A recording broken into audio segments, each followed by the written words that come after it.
A Texas woman is behind bars after allegedly attempting to smuggle dozens of guns across the border into Mexico. From the United States into Mexico. Yeah, Robert Sherman joins us live in McAllen, Texas with more. I have to jump in with saying they were AK-47s, too. Yeah, they weren't just any weapons. They were big guns. Robert.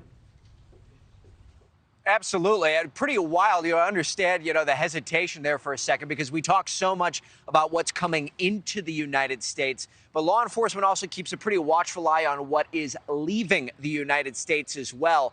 And sometimes they find caches of firearms like these, consisting of sometimes just small handguns, but also large rifles as well. AK-type weapons can be found in some of these caches. This one particular photo that you're seeing here, this was inside of a car that was bound for Mexico.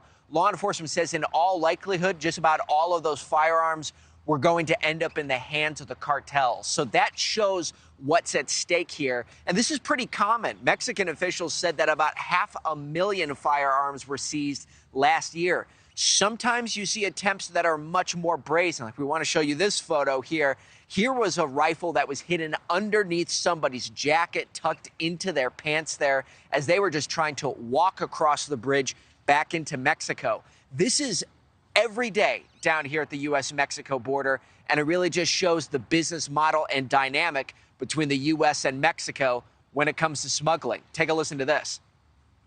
The street gangs are able to acquire them and, sell them or trade them to some of the cartels, right? That's a major sort of barter or traffic system there is drugs into the U.S., guns and money back into Mexico.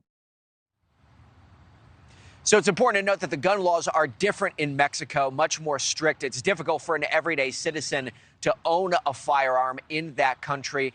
But it is worth noting here, Adrienne and Mitch, that law enforcement here in the United States estimates about 70% of the firearms in Mexico came from the U.S. Mexican law enforcement says that number could be as high as 90%. Thank you for watching. Go to newsnationnow.com to find NewsNation on your television provider. And don't forget to click the red subscribe button below to get more of NewsNation's fact-driven, unbiased coverage.